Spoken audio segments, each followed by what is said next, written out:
is real. Listen.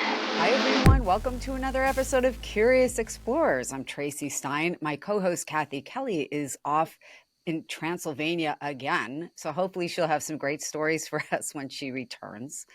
But you're going to be so excited because my guest today is the author of The Rabbit Hole Experience, the co-author on Sasquatches, spirits, and the people who see them, Michael Robartes.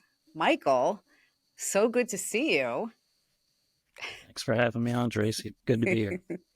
Well, I'm going to do a little brief bio, but then you will fill in the blanks because obviously you know your story way better than I do. Um, but Michael Robartes is a paranormal investigator, and he's an international man of mystery. As you can see, we don't want to blow his cover. Michael has led Scientific Paranormal, which is an investigation team in the Atlantic Paranormal Society, or the TAPS family network. You've seen them on TV. They're well trained. You've got a ghost or some other paranormal issue, and that's who you call. So, Michael considers paranormal investigation to be as much about helping people to integrate their experiences, which we often have a hard time doing, actually. It's as much about that as it is about trying to explain the phenomena themselves. So, without further ado, Michael, welcome again. I Thank know you, you're Traci. busy doing all things paranormal, so I so appreciate And some being normal. a living person who's able to catch your attention Yes. for a little bit. I'm excited too because you're the first psychologist we've actually talked to about the book. Really? And we were a little concerned about it because, we Really? we get into some psychology type stuff in the book, and we wanted to be very careful about not claiming that we're psychologists. So. I didn't experience you as coming across that way. And I actually thought it was really, maybe we should start there because, you talk in the book, you're not trying to prove or disprove the experiences that people report. And you talk about everything from Bigfoot or Sasquatch to ghosts and spirits. And there's a distinction. We'll talk about that. But you're really more interested in the experience. So you're taking a psychologically minded approach, which is to me very unique. Yeah, we wanted to do something a little different. Not just, there are stories in there from investigations and things, but we are using them more to think about the client's experiences and what they actually went through. And that was the way it came about because Paul and I were comparing stories. He's on the Bigfoot side, and I was more on the ghost side. And we kind of started to see that, like, the people that we were dealing with had similar experiences. And we got talking about that and wanted to bring that to people's attention because I think, there's so many books just about telling spooky stories, but the clients don't get enough attention, I think. It's so funny because until you mentioned that, until I read that in your book, it hadn't even really occurred to me. Kathy and I talk about these things sometimes. And, I know you listened to a recent episode where we talked about a well-known-ish case that Father Malachi Martin had written about where, clearly there was so much going on there psychologically, probably for the whole family and everybody who knew this person, but also in the person that supposedly was demonically possessed. And that's actually more extreme than most of the cases you'll probably talk about. But there is a psychological component, and you can't have these experiences without being affected. Yeah, really, over the years, it seems like it's pretty rare that they're not combined. We go, to investigate the paranormal part, but once you get there, you realize, oh, there's all kinds of other stuff going on here that also needs to be dealt with. Absolutely. It's so funny because I have about 1,000 questions for you. I don't know if you can see the thought balloons above my head. Perhaps you can. But, part of me wants to jump into a particular case you mentioned in the book. Maybe we'll do that. But then I also want to get into your story because I'm sure it's just as compelling. So the story of Angela, a woman in her late 60s who's recently widowed, and then starts having a whole host, like a range of, I'm going to say, very, um, I don't know if it's discrepant, divergent, it's some sort of different phenomena happening. And it almost defies reason. I mean, it sounds like it's well beyond what you would normally encounter. And I'm wondering if you would want to talk about that case. Well, the main thing that struck me about that one was just the impact it had on her. I mean, this woman was out sleeping in her car at night because she didn't want to be in the house. As you said, she was probably late 60s at the time and would stay in her house all day. And then when night came and it was time to go to bed, she would go out and get in her car and drive somewhere and find a place to park and turn the heat on and sleep in the car. And that's that's the point she was at in dealing with the phenomena. And we went in and checked it out. She was interpreting it in her framework too. She was very religious, and we went down into her basement, and she had rosaries like hanging, I mean, every 5 feet in the rafters of the Oh my basement. God. Can you describe what she experienced? Well, it was a combination of things. Some of it was negative, like she experienced. Some of it was standard stuff, footsteps, hearing footsteps, voices. Some of it was more negative, like when she would sleep in a chair, kind of a recliner chair, because it helped her breathe better, whatever. And she reported like feeling like she was being choked a couple of times, that kind of thing. But then there were other experiences that were almost angelic, like she described these beings coming out of the wall of her apartment that were like light beings dancing around, and it was just like a whole host of things. And when we went in, we did find some things. We could corroborate that there seemed to be something going on. I don't know whether it was negative or positive or what, but I don't think she was totally imagining it. And forgive me, because this is where the psychologist in me like feels like I need to almost express what's going through my mind.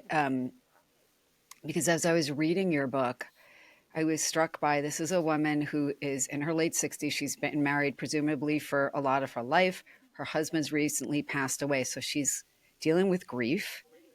She's dealing with the understandable anxiety that a lot of people have when they're all of a sudden living alone and they haven't done that, maybe ever. I don't know her backstory. But she described, like you said, things that felt physical. She had multiple sensory experiences, things touching her, including feeling like she was being sexually assaulted, which between that and the choking, like that, the terror, I can't even fathom. And other experiences that seem, like you said, kind of, I hate to say run of the mill because we don't want to minimize them. Those would be scary enough for some people, most people, right? The footsteps alone. But then she's having visual phenomena, auditory phenomena. Some feels angelic or comforting. But she's so, forgive the term, but understandably destabilized by this experience, to the point that, like you said, she's no longer sleeping. She sold her first house, right? And then moved to this townhouse. She did, yeah, as I recall. And the phenomena followed her. Yeah, I don't remember exactly. It's been a while since I've thought about it, but No, that's what, I read it more recently, and right. It sounds like it did. You describe in the book how it's not only that she's sleeping in her car with the heat on. As somebody who lived in central New York for 4.5 years, like it is the coldest place on earth, or it feels like it. Like even with the heat on, like I can't. You'd have to be so frightened to do that. It sounds like her life was like destroyed by this. And these are the kinds of people we wanted to help, because who is she going to call? The police? They're not going to help her, probably lock her up someplace. But, we went in, and we did end up, like, we showed her that we didn't think she was crazy, which I think that always helps, just to say, like, yeah, I think, there is something going on. But we also had to carefully sort of tell her, you should probably get some counseling for these other issues as well. Let's address it from both sides. And we told her, if we'll be around, you can call us anytime. But let's work on both and see if we can get to a happier place. I love that you both were so aware and so sensitive to the fact that this could be paranormal, this could be environmental, which it doesn't sound like it is, it could be psychological, and that it can be both, that they're not mutually exclusive. Right. Kathy and I have talked about this, and like, again, I'm thinking, like, when you're in such a heightened and distressed state, I don't know that that doesn't make you more vulnerable, both No, to, I think that's true. Yeah. you know, a break with reality, maybe, but also to, some sort of otherworldly attack. So I thought it was so thoughtful that you guys addressed that head on. You didn't just, you didn't feel like you had to put it in one basket. No, and she has had other groups come in there too before us. And as we've heard a lot from people, she said they came in, wandered around for a bit, and then left, and she never heard from them again. Just, I don't know, having a fun Friday night trying to get a scare or something. I don't know. But I don't see what the point of that is if you're not going to actually try to help the person. But Yeah. you're right about I totally agree with that. Like, the events themselves can cause your distressed state. But at the same time, I think somebody in a distressed state anyway is vulnerable, especially to more like negative type entities that will come in and want to take advantage of that. It's interesting.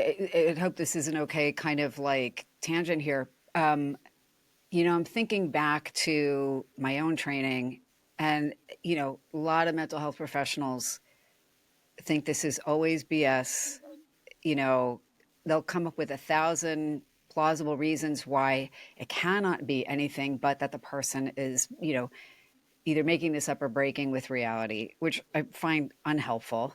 But, you know, there are others who will similarly say, I'm not sure what it is, but that, you know, some more kind of, I'm going to just say people with more serious mental health problems, like, again, where you're crossing out of the normal reality, the normal consensus reality in a way that is not necessarily healthy, um, can have uncanny kind of psychic or telepathic, I don't know if I want to call it awareness, or moments that, if somebody can't explain, they just say, well, I can't explain it, and they move on. But it's not something that no one observes, Right. you know?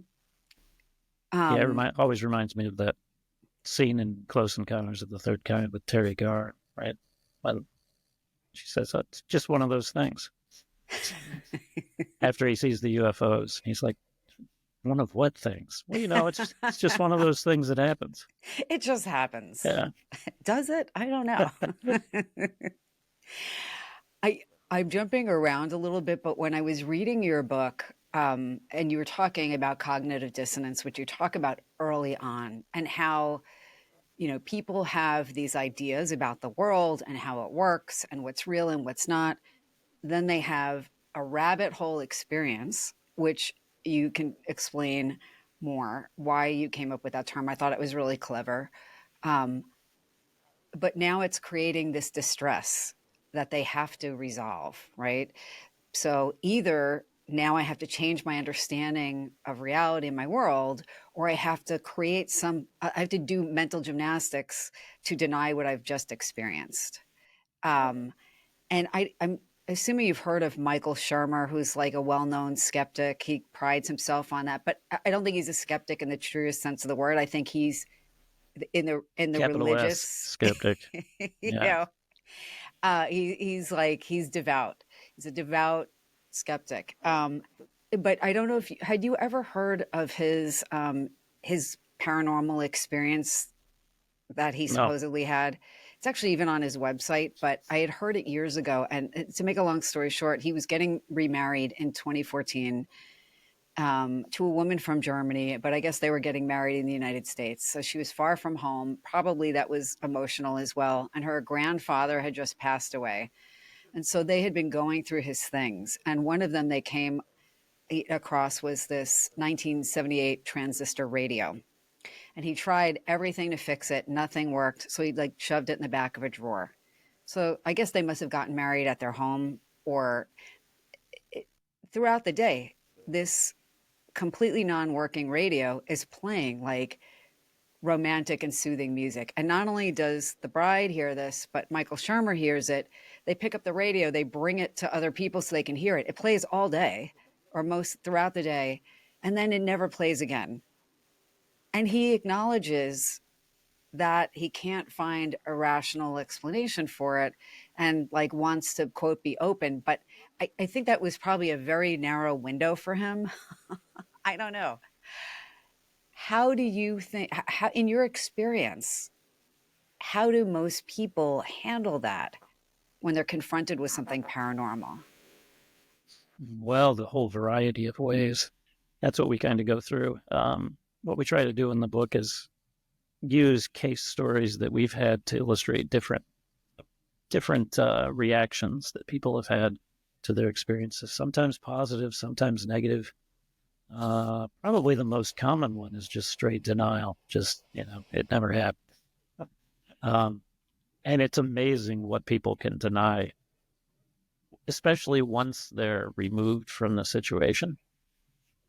Even we had one of our team members, the story that's in the book about the 4 apartments where we heard the little girl's voice and such. Can you talk about that? Can you retell that example? Because I think it's a great one. Well, it's an apartment building, 2 apartments on the bottom, 2 in the upper floor. And we were originally called in because a woman who lived in the bottom floor, her son said that there was this little girl that would come and play with him at night, jump up and down on his bed and not let him sleep and such. So his mother called us, and we came in. And, we get a lot of these types of calls, especially with kids, especially around the age of 3 for some reason. Around that time, I don't know if they're super sensitive at that time or what happens. Plus, they're also liking to tell stories at that time, too, which makes it difficult. So we went in, treating it as a normal case, started setting up our equipment, and we didn't even have our equipment set up. I could hear this little girl's voice, and we started walking around, couldn't figure out where it was coming from, thought it was outside, we checked everything. But we went back there several times, and the key one was we went back one night and we managed to get all of the residents of the building, except for there was one couple down on the bottom, that kind of this older couple that didn't want anything to do with us for some reason. I don't know. Can't explain it. Why they wouldn't want ghost hunters why traipsing would they through their not want apartment? these people running wires and cameras all over everything? So they kind of ignored us. But everybody else in the building left so that we could have the whole building. And we spent the night in the building and slept in the apartment upstairs. And I mean, you could just hear this little girl all night long. We have it on the recorders. You could track it, like it would be in one room on a recorder, and then it would stop and it would start in another room. I mean, it was crazy. But one of our team members that was on that case, it was like, I can't remember if it was her first investigation or at least one of the first. And we had her sleeping overnight in this house, and she had quite the experience. But even that, like going back to what we were talking about, like talked to her a couple weeks later and she was already questioning, like, well, maybe it was something else. Maybe I didn't really hear it, once you're removed from the situation, it's just really easy to just talk yourself into the fact that it's something else. And I think that's where evidence does come in. A lot of the book we spent talking about, like, no evidence can ever convince anybody of this stuff. But I think where it does come in is if you were actually there and you have evidence, so that when you get into that state of starting to deny it, you can go back and listen to it again and go, oh, that actually happened. I think that might be the value of it. Yeah, it's so true. And, it's something that even Kathy and I were talking about this recently, like, exactly as you said, if somebody's not going to be convinced, they're not going to be convinced, and it wouldn't matter what you offered. Right.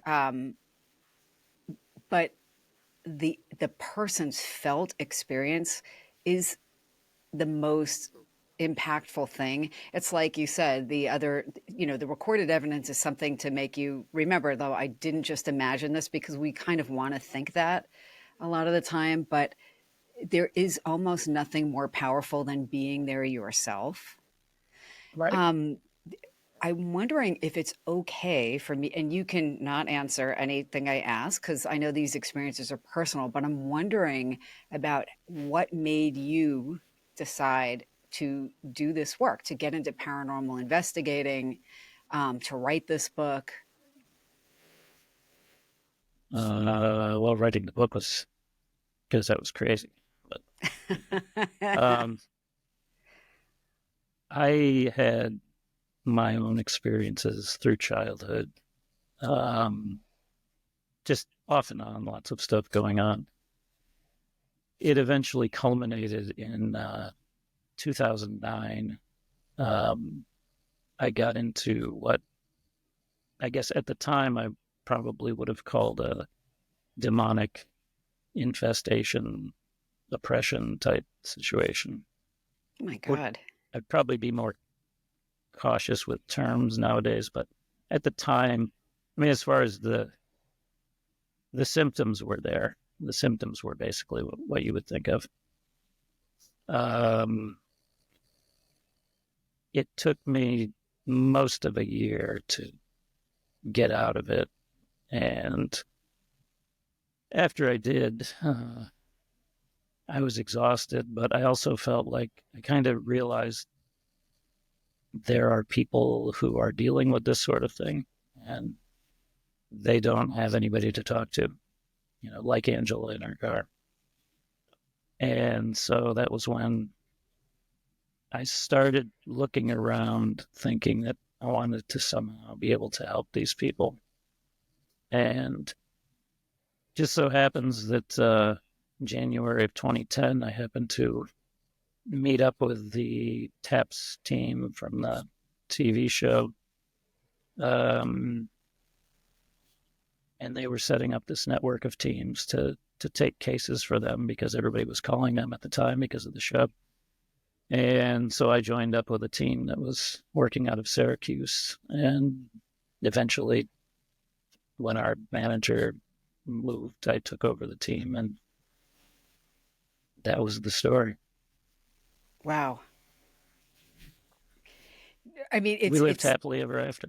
You know what it is? I'm sitting here and I'm a bit transfixed for a variety of reasons. Among them, what you're what you're not saying is as compelling as what you are sharing, and I'm just going to leave it at that because, like, I can imagine. I feel like sometimes these conversations are almost like a little bit of a Rorschach because we have our own stuff that just gets projected, right? And they're like, holy cow, Sure. But no, I mean, that's very impactful. And it sounds like it was really fortuitous, or maybe, I don't know if there's another word you would use to describe, but running into the TAPS people. Yeah. And it made a big impact on me because I had felt so alone for that whole time. And then to just be hanging out with people who were sort of accepted that this was all real and we deal with this, but it was kind of like, yes, it's all real, but we can still have a good time and hang out and stuff. And That's what people need. And a lot of times that's what we would try to bring into people's houses when we went in. You know, um, we take them seriously, we take the person seriously, but we don't treat the situation necessarily that seriously because we want them to know, like, this isn't something you need to be afraid of. Now, if you come in and you're acting, if the investigators are acting terrified, that's not going to help the people when you leave at the end of the No. night. One of the things you, speaking of the investigators, one of the things you describe in the book is your team. What a unique team. And that one member of your team is a woman who is a Wiccan, who also is a police officer. And I forget what else, but what an interesting combination. Yeah. Um, and what a unique skill set to have on these investigations. Yeah, we actually had a really good group. I mean, we've, for the most part, we've moved. I've moved away from that area, and most of the team has too. Uh, but we had a really great group that just had, we filled in for each other's weaknesses. My weakness probably being like, I'm more of the logical person. Like, I'm not the most compassionate person on the planet. So we get, when one of the clients was having a really hard time, like, wasn't my sort of thing. So maybe somebody else would come in. We had one, Todd, who was a paramedic, and Pat was also amazing with clients. The one time I saw him just with this old woman that we were in her house, and she was breaking down crying, and he just like took her hand and sat there and talked with her. Very impressive to me. It's interesting as you're describing the different people on the team, including yourself. What I'm imagining, though, is your own kind of very logical, um, less maybe emotionally effusive. If I get it wrong, you tell me. But style. Um, I think I that would be considered fair. Yeah. then maybe that too though is reassuring in a different way, because every, like you said, every member of the team is kind of, I'm just thinking, I use this analogy all the time, but like spokes on the wheel, Yep. right? And each one is important to the integrity of the wheel. And the logical person can be a calming presence simply by not being maybe as attuned, because it can be a very vulnerable place to be as well when you are so attuned, when you are super empathic. Right. Just speaking as somebody who's kind of spongy, you know. So it's nice to have that balance. I have a whole bunch of questions for you. I'm I'm curious, having done the work, the paranormal investigating, and thinking about this in the way you have, how what's changed for you since doing this? Or, and maybe nothing has, but I'm wondering if your perspective or something else has changed. Um, well, part of what changed is what led to the book.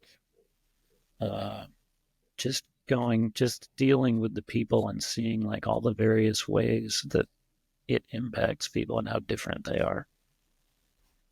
I guess I would have expected like people have experiences and it's scary to them in general, but there's such a wide variety of reactions and ways that these leads people on to further things. Sometimes people just move on and accept this as part of life, and you know, maybe it makes life a little richer or something, but they go back to their daily lives. Some become totally obsessed and can't do anything else ever again except wander around the woods at night or whatever it might be. Um, so that part is kind of different. As far as like my perspective on how the world works or whatever, I don't think, I wouldn't say it's changed because it's always changing. So yes, it's continued that process, but I don't know if there was a dramatic shift. Okay. I had kind of already had my rabbit hole experiences, various ones before going into this work. So nothing I saw in our work.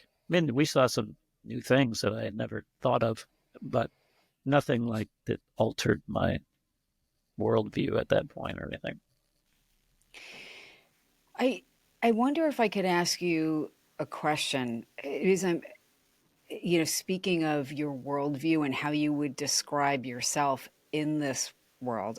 And again, correct me if I get it wrong, but I listened to a few of your other interviews. And am I correct in taking that you've said that you don't consider yourself to be a super psychic person?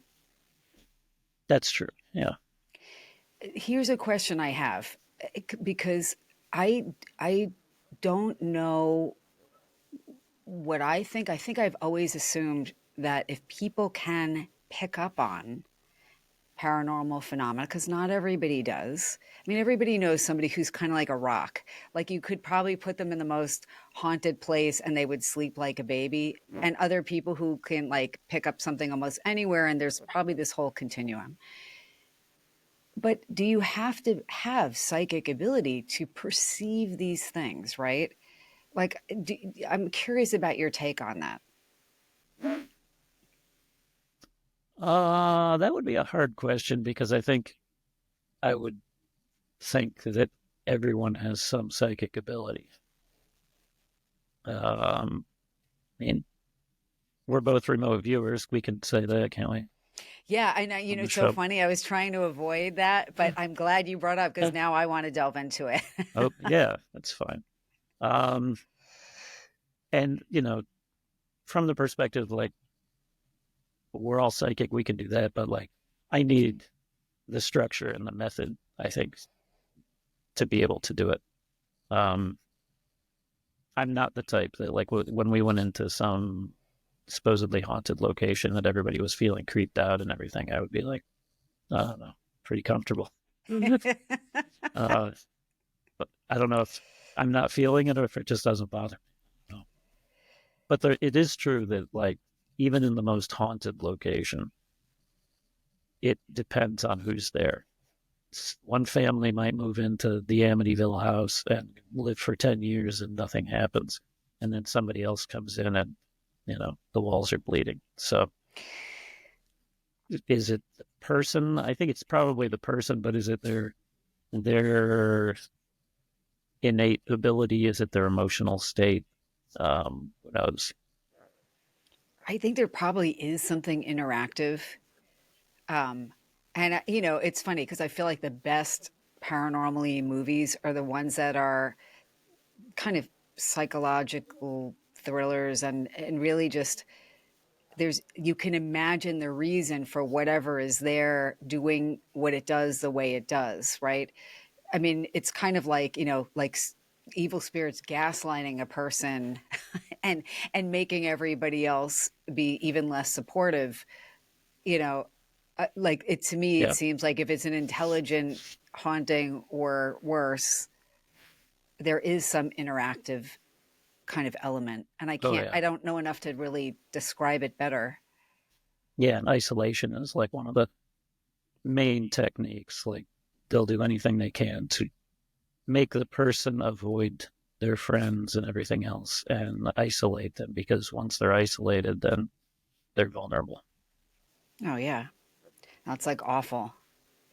You did mention that we know each other through the remote viewing kind of community, which I'm finding is much larger. It's like quiet on some fronts and not so quiet on other fronts. There's a lot more people who do this than I think most people realize. But when we were at a conference recently, somebody else that I know only from the training, um, I'm bringing this up because it relates to something you mentioned in the book, you and Paul mentioned in the book, but approached me about aliens and talk about resolving cognitive dissonance with denial. I was like, listen, I'm not saying it's not real, but I don't want to talk about it. And I really don't want to like, and you know, the more you're explaining to me, the I'm not thinking I now want to talk about it more. Right. And it wasn't to be awful. It's more that it's like that I've compartmentalized that and put it on a shelf that's a lot farther away. The ghost stuff, even though it can be scary, is familiar, and I, you know, been there, done that, and it's a whole different thing. I feel equipped mentally to deal with that in a different way. You and Paul mention in your book how interesting it is that people can be like, "Oh yeah, Bigfoot's real," but the ghost thing I don't get, and vice versa. Yeah. That I found so interesting Yeah. because it's true. And even Paul, like, I think we mentioned right at the beginning of the book, like, but when he met me, like, he really didn't want anything to do with the ghost stuff. Like, he he wants to go out in the woods and hunt monsters, but the ghost stuff can just stay over there, you know. That'd be a tough choice, right? You know, I'm going to be in this haunted house, which might feel terrible, or I've got to be in the woods with something I'm pretty sure I can outrun. Like, I Yeah. don't know. How do you pick? Yeah, I don't know. I think he would tell you that his dream way to go is he just wants to get like eaten by a bear, and that would be the best way to go. So for him, We that don't, would we're probably be not on okay. the same page. That's the first time I've ever heard that. N of one. I don't think there's a lot of people in that group. I could be wrong. Um, so interesting. Here's a question for you. What percentage of cases that you have explored do you think turn out to have some non-paranormal explanation where you're like, you know what? I believe that you believe this. I'm trying to help alleviate your fear and suffering. And I think there's a completely non-paranormal explanation. Tough one. Let me flip the question. I'll answer it this way. The vast majority of investigations we do or did, we didn't find very much. Oh, That doesn't necessarily mean there's nothing going on. agreed. So, and we were always well aware of that. Like, you know, we're going on in there for a limited time. It's probably, even in the most haunted place, you have a low chance of finding anything anyway. So when we walk out, I wouldn't necessarily say I think it wasn't paranormal. So it's a little hard to say like what percentage was I label as non-paranormal. I don't know. The majority probably, Okay. but I don't know how big a majority. I mean, that's fair.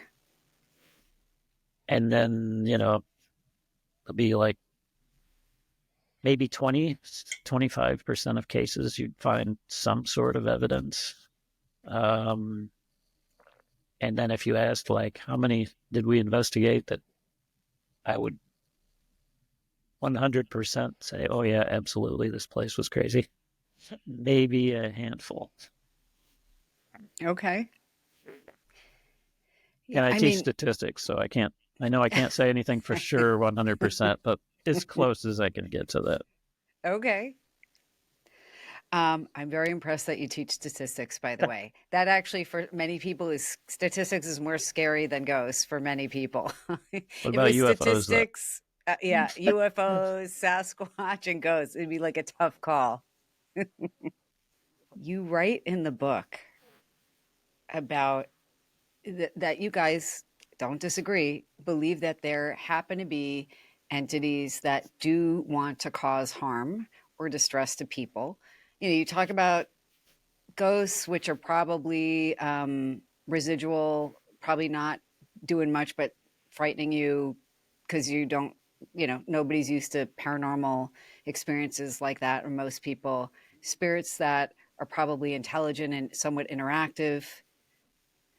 And then other stuff probably isn't human has a different intention. Do you want to talk about that or not?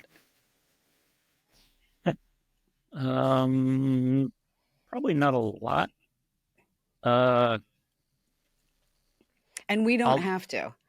I'll just say this. I mentioned earlier when you were talking about my history, that I would probably be more careful about using terms like demon now than maybe in the past. These days, I think a lot of what people attribute to demonic activity is probably what I would just call like negative entities, parasitic or, some sort of low level being. We're not talking about fallen angels or anything like that. However, on a few occasions, I have encountered something else that was a higher level. And I don't know how to describe it other than in the presence of these things, you just feel a primal sense of fear. And I don't know, for some reason, it always seems to be like on the outskirts of things, like they're on the outskirts. I don't know, directing the activity or maybe just feeding on the prey, like a lion, letting the hyenas take a zebra down and then coming in and taking over. I don't know what it is, but on the few occasions that I have come across these entities, yeah, I don't know how you would describe it other than just pure evil. I mean, that was the feeling. Thank you for sharing that, because I can see that it's not easy to talk about. Understatement. I'm debating whether I should share a personal experience. I don't want to make you uncomfortable with, or anybody listening. Um, the summary statement is that, this has got to be like, I'm going to say it could be more than 10 years ago. I went to no, God, it might be like 15 plus years ago, at least. But I went to a 3-day weekend kind of psychic thing with somebody who's now a well-known medium and a wonderful person. And it was mostly psychic practice. And at the end of on the last day, this person singled me out and one other person to do mediumship. And I'm not a professional medium. I've had mediumistic experiences on and off for, throughout my life. But, the readings were great. I feel like there's a group effect. It's much easier, I think, to be spontaneously psychic sometimes in these settings. For whatever reason, the energy is different. And now I'm driving 4 hours home by myself, feeling okay. But I think a lot of the people feel a little tired after these kind of weekends. So now I'm home. And throughout the week, I'm having a series of uncomfortable and lingering experiences. And I'm not nervous. I've left the weekend behind me. I'm back. I think I was a PhD student at the time. So it was a while ago. And I experienced several things. At least one, I would say, was an attachment. I had an awareness of something. I could see this person in my mind's eye. I could feel emotions that almost felt like mine but weren't. I had food cravings I'd never had, and my fatigue worsened to the point over the course of this week that I was barely functional. And then one day I went to lie down on my bed in like the middle of the day. I was, I had a weird schedule because I was a student, and sometimes what happens, not often anymore, but I'll close my eyes and have this kind of astral vision around the room where, my eyes are closed. People who've had the experience know what I'm talking about, but people who haven't had it just think it sounds wacky. But so I and kind of astrally looking around my room. I'm trying to sleep. I'm so fatigued, but I can't. And I notice on the side of the bed, at this point, I don't know if my eyes were open or not. It's midday. And I see this little boy. And this little boy is like maybe 6 or 7 years old. And I can still see him pretty clearly in my mind's eye because he was very clear, cute little boy. I could tell you what his hair looked like and his eyes, his clothes. I'm getting actually nervous as I'm telling you. And I relayed this story to some people at like a few weeks ago who had never had these experiences. And I couldn't even really articulate this experience well. But you know it if you've had it. Because when I looked at this little boy, again, like maybe 5 feet from me on the other side of the bed, I knew it wasn't really a little boy. And I knew that it wasn't human, and it had a horrendous feeling. And it was so unsettling. This was a very protracted, very clear visual and otherwise, just multi-sensory experience of this thing that looked like a boy. So I wound up calling an energy healer that I know who's very good. And I just said, listen, I'm so depleted. I am barely functional. Like now I'm like walking around Manhattan with my cell phone and she's like, listen, let me work on you. And she's working on me at a distance, which you can do while I'm on the phone with her. And she's like, what the hell were you doing? She's like, I've got an old woman who is attached to you, a depressed old woman who's like feeding off of you. And that is exactly what I had been seeing and feeling throughout the week, separate from the little boy. And, like she did a lot of clearing. And I actually did feel better. I don't really care if anybody thinks it's just psychological or not, air quotes. She was like, you can't just go do these weekends. You're too open and you're too spongy. And like, this is like taking your energy. Anyway, world's most long-winded anecdote. But when I've tried to explain to the few people I've told about it, they're like, well, what do you think it was? I'm like, I don't really know. And they're like, was it a demon? I'm like, I don't even want to call it that, but it was not human. And they're like, how do you know? And I can't describe it, but you feel it, and you feel that its intentions are like, I hate to use the word malevolent, but this might be like 20 years ago now by this point, and I still remember this. And I hope it never happens again. Yeah.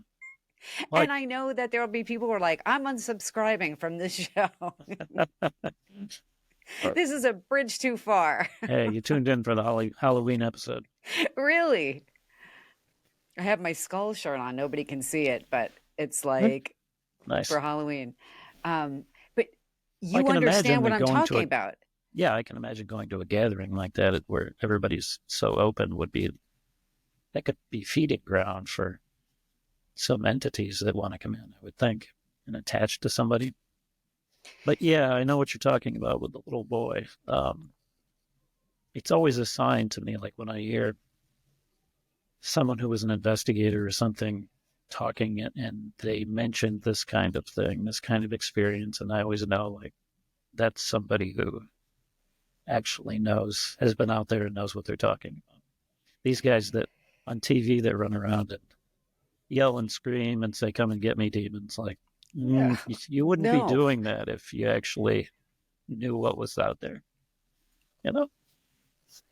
That actually ties into my next question for you, which is, are there things you would say that you would advise people not to do? Given what you've experienced, provoking demons and saying, come and get me. Yeah. We're going to put that on the list. Don't do anything I do. No. All the stuff that people do, the Ouija boards and all of those things, whenever I hear people are doing them, I think, I don't know. I wouldn't. And somebody asked me one time, because, we would go into places and take recorders and do EVP sessions, stuff like that. And they would say, well, isn't that the same thing? Like you're just trying to communicate. I think the difference is you're not asking something to take over your body to move something. This whole idea of like, come and take control of my body and move stuff. That's just a terrible idea. So, 99% of the time, students doing it drunk, probably nothing's going to happen. But I don't know. We've gone to an awful lot of cases where when we asked how it started, they'd say, oh, we were just screwing around with a Ouija board. Oh, okay. Or, people just playing around and doing rituals and all that sort of thing. And I'm not against that. Like, those things can be done as tech, but I'm also a little more cautious probably than some. Oh, it makes sense. I mean, it's funny you're talking about having a few drinks or whatever while doing the Ouija board. And, I'm one of these people that I feel like don't use a substance. Like I tell people, even if you're just doing psychic practice generally, don't don't have a drink and try to read somebody. Not that you can't do it, you actually can, and some people can do it better because I think we all just everything's just more porous to me. Like I just feel like the boundaries between people are a little more wispy, like energetically when you're opened up, you're expansive. Um, but it's amazing how many people will like get high or have a few drinks and use the Ouija board or something like that. And I think it's such a bad idea.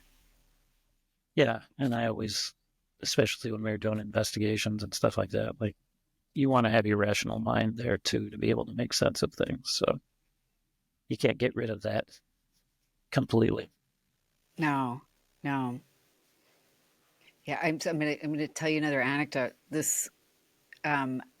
So when I was in college, shocker, a lot of people on my dorm floor were doing the Ouija board, and I didn't, but I was in the room sometimes. And then, the following year, I remember, living in like a campus apartment. So like everybody for some reason thinks they're so much more mature because now they're not in a dorm, but so nothing can touch them. But anyway, people doing the Ouija board and the year before, my grandfather had passed away, and this was devastating. I was extremely close to him, but when I was in college, it was pre-internet, just so everybody knows, vintage, and there would have been no way to look this up. I don't even think you could look up my grandfather's death date now, and I remember, people saying, "Oh, come do it." I'm like, "No," but like they're like, "Well, ask a question," and I'm like, "All right, when is the anniversary of my grandfather's passing?" And this is the first person to go, and out of the grandparents, and I had it in my mind for some reason that it was December 29th. Maybe this is even like 2 years later. I don't even remember, but they came up with December 30th, and so I'm thinking, oh, that's wrong. And meanwhile, it's like no one, it would have been when nobody was even at school. And it's not like I would have called people to tell them then, which I would have had to do because we didn't have email then. And lo and behold, I asked my mother, and it's like, well, the Ouija board was right. I was wrong. I wasn't even on it. And like it spells out December 30th. And that actually was the anniversary of his death. And I just thought, like, all right, that's really creepy. And there's other stuff that was really creepy, but I was thinking like, and I remember when my roommates and I rented a house off campus the following year, pretty Victorian. This could have been like some like, you know, low budget movie. But to make a long story short, the people upstairs and my roommates are doing the Ouija board. Now I didn't do it with them, but everybody goes home because it's like people were there for like first summer session and then left, and I'm still there. And this is in central New York. I'm 4 hours away from home. And a friend and I are hanging out one night, and I've said this before on the podcast, but literally completely awake and watching something, it's kind of like a railroad type of house, and watching this very tall, to me, it looked like a masculine silhouette but it's solid black. And even as it walks in front of the windows, there are like street lights outside, so lights coming through the windows. This thing blocked the light. And like I actually think that maybe they kind of invited something in, and I don't think it was human. Like, so I think if, I'm not telling anybody to do the Ouija board or not, but it's always interesting to see people's takes on it because I think it does let something in. Like it can, yeah. I mean, it's kind of like picking up the phone, just dialing a random number and inviting the person. Like You it's wouldn't do that. yeah, probably most of the time it's not going to be a big deal, but somebody might decide to come over. Oh my God. Yeah, I mean, it's like I tell people, like, imagine, like, psychically, don't leave. You wouldn't go to sleep with your front door open, I hope. Right? I think we have to be thoughtful. Um, Michael, what have I not asked you that I should have? Or what have we not discussed that we should? It's one thing that I heard on your last episode that I listened to that Thank you for listening. um, that reminded me of a story. So you were talking, it was the clairaudience one, and you were talking about like hearing footsteps in the room above you. Uh, We did a case one time. It was in this old museum it's like an old mansion, but they turned it into a museum in Binghamton. Um, and that was one of the reports was they would hear footsteps in this room upstairs when they were in the living room. So we had recorders all over and we were sitting down there in the living room and we did hear what sounded like boot steps going above us, which, wasn't surprising because that was the report. But what was interesting is when we listened to all the recorders afterwards, we had a recorder in the room upstairs and that didn't capture anything. But the one in the room where we were, you could hear the footsteps. Which is crazy. So I have a theory on that, and I don't quite know what the best words to describe it is, but my idea is that like what you're experiencing is sort of the memory of the room having the footsteps above, but the memory belongs to the room you're in. So there's not actually any footsteps going on upstairs. It's like we talk a lot about residual energy, like just being a replay, but it's replaying in this room. It's not replaying upstairs. So if you get the recorders upstairs, you're not going to hear anything because it's not actually going on there. That is so interesting. You're the Just kind of a first crazy person thing. to mention that. I've never heard somebody kind of frame it like that, but now that you say that, it makes perfect sense.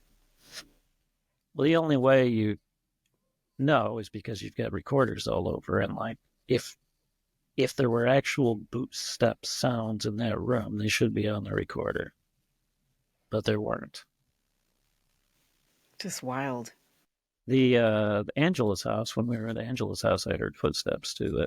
That was one of her reports. Footsteps in the hallway, and I was standing, leaning against the door frame in our dining room, and I heard the boot steps coming down the hall right behind me. I turned around, there's nobody in there. Did you feel anything too, or is it completely an auditory kind of thing? I didn't, because, I mean, I thought it was one of our team coming in. It was that clear. And I turned around to see who it was, and there's nobody there. Just wild, right? It really is. No, Kathy and I have had discussions about whether we should post any kind of phenomena that we capture. Um, and Kathy's feeling is like it can just generate a lot of distracting kind of commentary about it's real, it's not real. And, like you said, you're not going to convince people who are committed to believing it's not possible. I'm Yeah. kind of like my inner 5-year-old's like, oh, post it. Like, oh, I want to hear it. Yeah. There's always that temptation because you get something cool and you want to post it. But I kind of agree with her. Like, you'll just get the armchair skeptics picking it apart. The best piece of evidence I think that we ever caught, we never posted on our website anymore, partly because the client originally asked us not to, but also just because even after she said it's probably okay, there just wasn't that much point. It's not going to convince anybody. Yeah. No, and I think it's so important that you respect that. A lot of people don't want their stuff out there. I'm always conflicted when I share my stuff, and it's like my podcast, and I'm like, oh, should I? But now it's out there, so it's too late. Yep. Um, so, Michael, where can people find your book, The Rabbit Hole Experience on Sasquatches, Spirits, and the People Who See Them? Your book with Paul Conroy. Well, I guess you got to get it from Bezos like everybody else does because he sells everything. Right. So it is on Amazon. We've got our website is still up. I don't update it all that much these That's days, okay. but I still keep it. Every year when it comes up, I ask Paul if we should still keep it, and he says yes because I'm paying for it. I did. the I have been the posting some blog stuff out there. I even posted one about remote viewing at one point. I read that one. I did. And I read the one about your father's experience with the time loop too. That's a weird story, isn't it? It is. I mean, it's up to you if you want to share it or do you Sure. want people to read it? You tell me what you prefer. Yeah, let's make them read You make them read it. it. You mentioned actually it's Eric Wargo's book, right? On time loops Uh-huh. as an explanation. And I think I've mentioned that in the retro causality episode. I'm no expert by any means, but I love that you were brave enough to share that personal anecdote because it actually very clearly to me explained that whole time loop phenomenon. And it's a hard thing for people to wrap their minds around. And it's something we take for granted in remote viewing. And I forget about that until like I'm talking to friends and I make some comment, the few friends that I talk to about these kinds of things.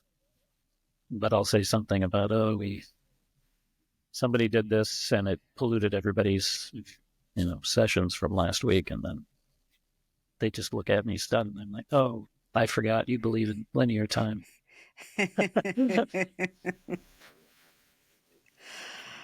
Well, it'll have to happen to them, but maybe they'll resolve their cognitive dissonance by just saying it didn't happen. I don't know. Maybe. It's also a thing that happens in poltergeist cases too. This, like, when people will walk into another room and turn around and come back, and then all the furniture's rearranged in the room they just left. And like, that doesn't work in terms of time. That couldn't happen, right? No, not in linear time, but there can I ask, have you actually had any cases where people have had that type of experience? To me, that's more rare than a haunting. Uh, can't remember one offhand where that was a claim. We had one where, I don't know if this would be quite the same thing, but we got to investigate the naval yard in Buffalo on 2 different occasions. They actually gave us the run of 2 battleships and a submarine for the night, which is the great thing about being a paranormal investigator. Like, people just give you the keys to things and like walk away. And I'm kind of shocked. It's strange. Yeah. But one of the things that happened to us on the battleship was we went down and we went through this bunk room where all these bunks were hanging, and they were all intact. And then we came back a little while later, and one of them was like broken off the chains and hanging. And we went and listened to the recorders and everything, and there's no noise of any kind. Like, there's nothing to indicate that fell or anything. So I don't know what happened there.